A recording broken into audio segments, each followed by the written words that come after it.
বন্ধুরা, লোকসভা নির্বাচনের ফলাফল সামনে এসছে, আর সেই ফলাফল সামনে আসতেই কেন এই ফলাফল, কারা কোন শর্তে বাজিমাত করলো, এই বিভিন্ন অ্যানালিসিস সামনে আসছে। এবং সেই অ্যানালিসিস করতে গিয়ে বাংলার ক্ষেত্রে বিশেষ করে একটা থিওরি কিন্তু খুব স্পষ্টভাবে আসছে। সেটা হচ্ছে, এই রাজ্যে বিজেপির যে কাঙ্ক্ষিত ফলাফল ছিল, সেই কাঙ্ক্ষিত ফলাফল না হওয়ার পিছনে যদি একাধিক কারণ থাকে, তার অন্যতম গুরুত্বপূর্ণ কারণ ছিল সেটিং থিওরি। কি এই সেটিং থিওরি? এই সেটিং থিওরি অনুযায়ী যে এই রাজ্যে যে দুর্নীতির বিরুদ্ধে অনেক কথা নরেন্দ্র মোদী, অমিত শাহ বলেছিলেন, কিন্তু যেখানে বিল পাশ করানোর প্রশ্ন রয়েছে বা অন্য কোনো অজ্ঞাত কারণে সেই দুর্নীতিবাজ বলে যাদেরকে দাগিয়ে দিচ্ছেন তারা নিজেরাই, তাদের বিরুদ্ধে কড়া পদক্ষেপ নিতে পারছেন না। এবং এটাকেই সেটিং থিওরি বলা হচ্ছে।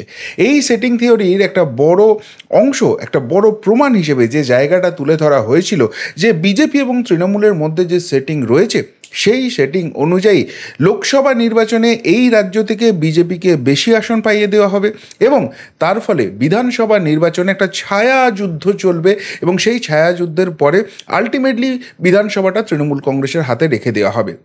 এবং তার থেকেও বড় কথা, যে এখানে যদি সরকার গঠন করতে গিয়ে কোনো রকম বেকায়দায় পড়ে বিজেপি, বাংলা থেকে তৃণমূল যদি বেশি আসনও পেয়ে যায়, তাহলে সেই আসন দিয়ে হয় সরাসরি সরকারে যোগ দিয়ে কিংবা বাইরে থেকে তারা নাকি সাহায্য করবে।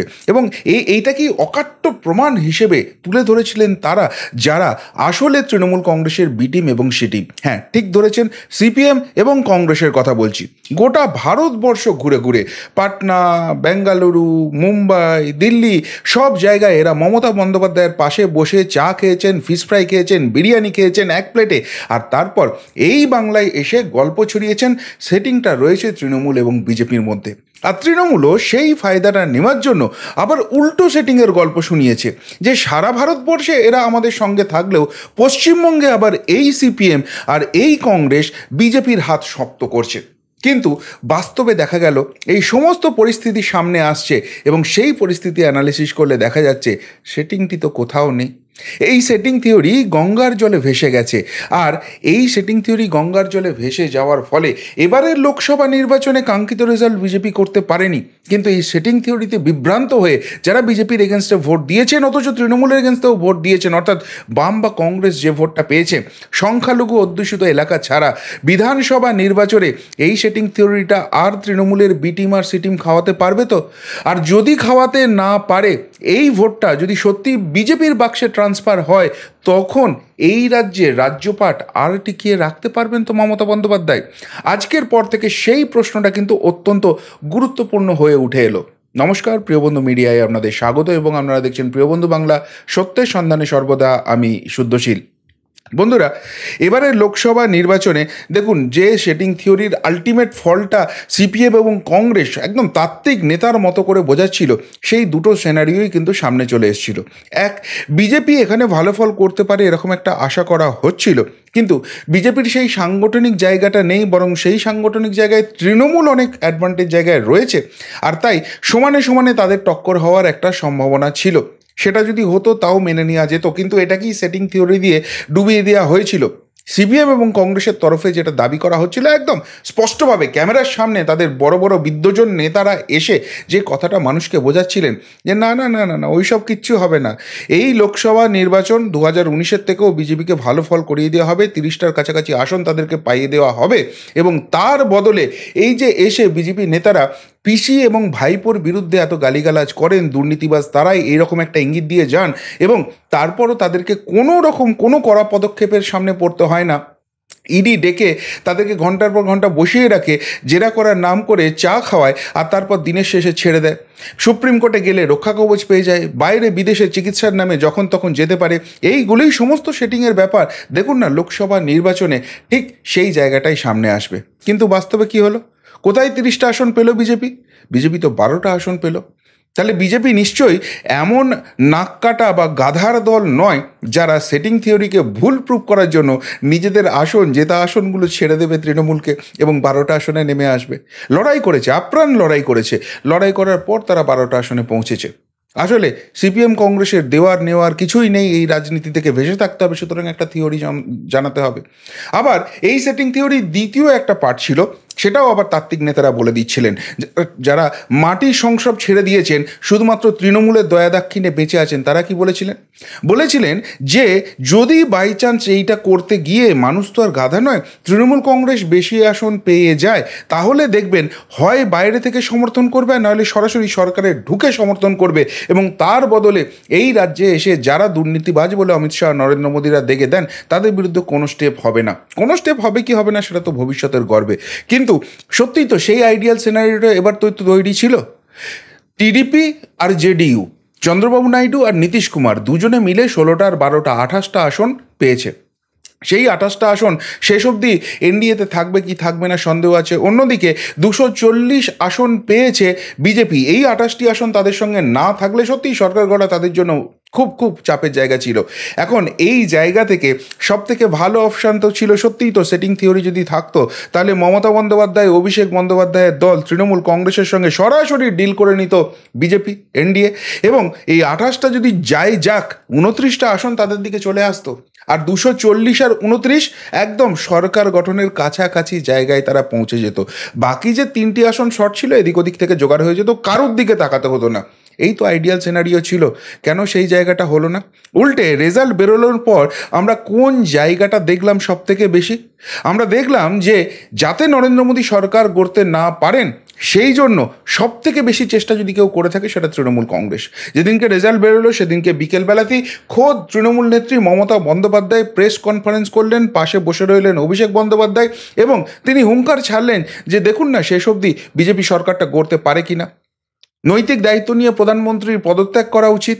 এখন তো চন্দ্রবাবু নাইডু আর নীতিশ কুমারের পায়ে ধরে তাদেরকে সরকার করতে হচ্ছে, এই ধরনের চোখা কথা বললেন। তারপরের দিনই দিল্লিতে উড়ে গেলেন অভিষেক বন্দ্যোপাধ্যায়। ইন্ডি জোটের বৈঠক হলো, এবং ইন্ডি জোটের বৈঠক হয়ে যাওয়ার পর তারপর দেখা গেল তিনি একা বা সঙ্গে ডেরেক ওব্রায়েনকে নিয়ে বিভিন্ন যারা ইন্ডি দলের সঙ্গী রয়েছেন তাদের সঙ্গে 1:1 কথা বলছেন, চেষ্টা করছেন। এই যে আপ্রাণ চেষ্টাটা কিসের জন্য? বিজেপিকে সরকার করতে দেওয়ার জন্য? নাকি যখন ইন্ডি জোটের বৈঠক করে অভিষেক বন্দ্যোপাধ্যায় বুঝলেন যে রাজনৈতিক অঙ্কে ইন্ডি জোটের মূল শরিক কংগ্রেস আপাতত সরকার গঠন থেকে পিছিয়ে আসতে চাইছে, সেই জায়গা থেকে তিনি অন্যান্য নেতাদের সঙ্গে বৈঠক করলেন এবং চেষ্টা করলেন নীতিশ কুমার এবং এই চন্দ্রবাবু নাইডুকে এই এনডিএ জোট থেকে বার করে নিয়ে আসতে, এবং সেই জায়গা থেকে তাদের একটা প্যারালাল সরকার গঠনের চেষ্টা করার জায়গা থেকে। তাহলে কোথায় গেল সেটিং? এইবার সিপিএম নেতারা, কংগ্রেস নেতারা এই জায়গাটার জবাব দিন তো। যেদিনকে ভোটের ফলাফল বেরোচ্ছে সেদিনকে আমি একটি বাংলা চ্যানেল, একদম নাম করেই বলছি, রিপাবলিক টিভিতে একজন বামপন্থী নেতা এলেন, তরুণ নেতা, নাম সৈকত গিরি।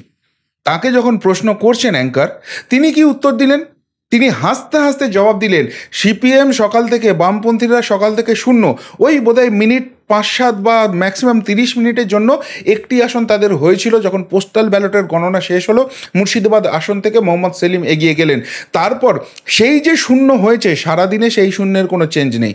তৃণমূল এগিয়েছে, বিজেপি পিছিয়েছে, বিজেপি এগিয়েছে, তৃণমূল পিছিয়েছে, হাড্ডাহাড্ডি লড়াই হয়েছে, সমস্ত কিছু হয়েছে। এমনকি কংগ্রেসও কখনো কখনো 1-2 আসন তাদেরকে দেখিয়েছে, কিন্তু না, সিপিএমের কোনো রকম কোনো চেঞ্জ নেই। আজকে সোশ্যাল মিডিয়ায় একটা রসিকতা চালু হয়ে গেছে, সেটা হচ্ছে যে এই এক্সিট পোলে সমস্ত কিছু ভুল হয়েছে, একটা জিনিস কিন্তু ঠিক হয়েছে, সেটা হচ্ছে সিপিএম শূন্য, বামেরা শূন্য। সত্যিই তো শূন্য, অথচ তারা শূন্য। নির্লজ্জের মতো হাসতে হাসতে সেই নেতা, সেই তরুণ বাম নেতা তখন বলছে, আমরা আসন পাই না পাই ফ্যাক্টর নয়, আমরা অন্তত 7 থেকে 8টা আসনে ভোট কেটে এই বিজেপিকে আটকে দেব। এবং বাস্তবে দেখা গেল 7-8টা আসন নয়, 11টা আসন রয়েছে যেখানে সত্যিই সিপিএম বা বামপন্থীরা ভোট কেটে তৃণমূলকে জিতিয়ে দিয়েছেন। 2021-এর আগে চিন্তা করুন তো, বামপন্থীদের একটা আন্দোলন, নো ভোট টু বিজেপি, আমাদের ভোট দিও না, কোনো অসুবিধা নেই, কিন্তু বিজেপিকে ভোট দিও না, ভোটটা দরকার হলে তৃণমূলে ট্রান্সফার করো। এবং সত্যিই তারা তৃণমূলে ট্রান্সফার করালেন নিজেদের ভোট, এবং সেই কারণেই 2021-এ বিজেপির এতখানি খারাপ ফলাফল হলো বাংলায়।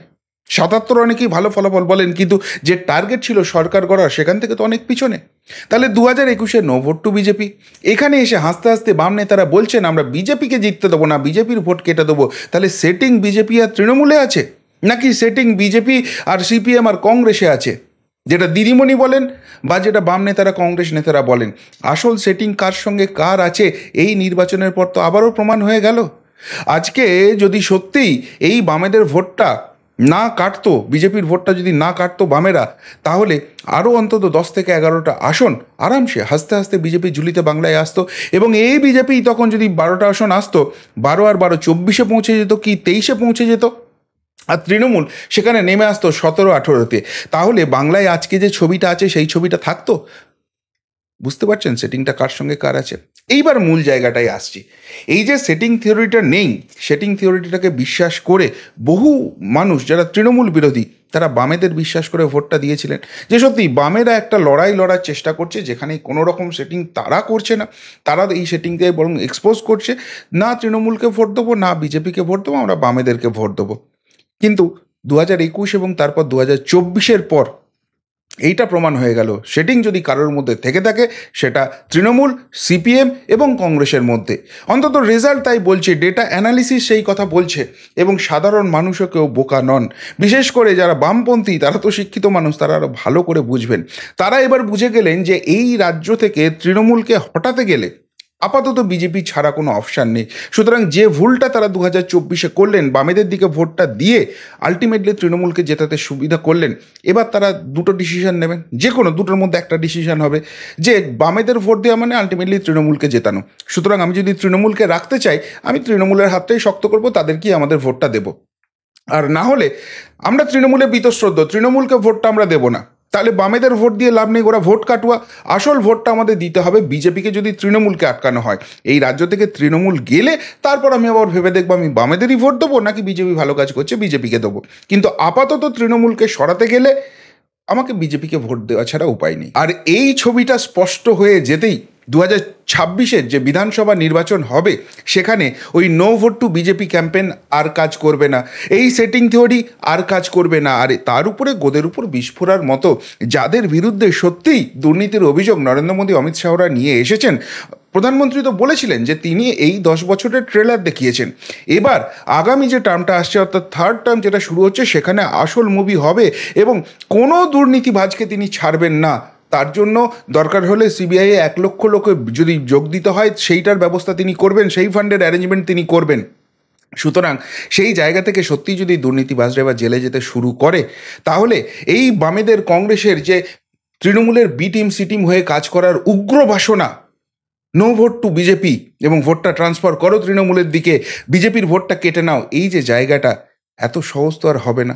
আর যদি সেই জায়গাটা হয়, বহু বিধানসভায় কিন্তু অঙ্ক এবার এদিক ওদিক হয়ে যেতে শুরু করবে। এই যে ভোটটা বামেরা কেটেছে, সেটা যদি সত্যি শিফট করতে শুরু করে বিজেপির দিকে, তাহলে তাহলে না রক্ষা পাবে তৃণমূল কংগ্রেস, আর বামেরা যে শূন্য থেকে মহাশূন্য যাচ্ছে, তার থেকেও চরম শূন্যের দিকে যাওয়াটা বোধহয় সময়ের অপেক্ষা। তাই এই নির্বাচনে যদি কোনো একটা পজিটিভ দিক হয়, বিশেষ করে যারা বিজেপি কর্মী সমর্থক, তাদের জন্য কিন্তু সবথেকে ভালো জায়গা হচ্ছে এই সেটিং থিওরি গঙ্গায় ভেসে যাওয়া। সত্যি বিজেপিরও দোষ ছিল, এই যে সেটিং থিওরি বারবার তুলেছে বামেরা বা কংগ্রেস, সেই জায়গাটা মানুষের সামনে তারা পরিষ্কার করতে পারেননি, যে কোনো কারণেই হোক। এবং তার খেসারত তাদেরকে দিতে হয়েছে, 21-এর নির্বাচনেও দিতে হয়েছে, এই 24-এর নির্বাচনেও দিতে হলো। কিন্তু যেভাবে পরপর দুটো উদাহরণ চলে এলো, এক, বিজেপির আসন সংখ্যা তৃণমূল লোকসভায় বাড়িয়ে দিল না বা দিতে সাহায্য করলো না, বরং তাদের আসন কমিয়ে দিল। আর দুই, যদি বিজেপির সরকার গঠনের মতো জায়গা না থাকে, তাহলে হয় বাইরে থেকে, নাহলে সরাসরি সেই মন্ত্রিসভায় যোগ দিয়ে তৃণমূল নাকি বিজেপি সরকারকে বাঁচিয়ে দেবে, সেটাও করলো না। তাহলে সেটিং থাকলে এই কাজগুলো কেন করলো না তৃণমূল? কেন বিজেপি সেই সাহায্যটা নিল না তাদের সকল্ড বাংলায় বি টিম তৃণমূল কংগ্রেসের কাছ থেকে? এই জবাবটা কি কংগ্রেস বা সিপিএম এবার দিতে পারবে? আর দিতে না পারলে ওই নো ভোট টু বিজেপি করে বা তৃণমূল বিজেপির সেটিং বলে আর কি ভোট কাটিয়ে বিজেপিকে হারিয়ে তৃণমূলকে জেতাতে সাহায্য করতে পারবে? আর সেটা যদি না করতে পারে, এই রাজ্যে বিধানসভাটা সত্যিই টিকিয়ে রাখতে পারবে তৃণমূল? আপনাদের কি মনে হয়? উত্তরটা অবশ্যই কমেন্ট বক্সে কমেন্ট করে জানাবেন। এখনকার মতো এখানেই শেষ করলাম, ফেরত আসছি নতুন প্রতিবেদন নিয়ে খুব তাড়াতাড়ি। ভালো থাকবেন, সাথে থাকবেন, পাশে থাকবেন। নমস্কার।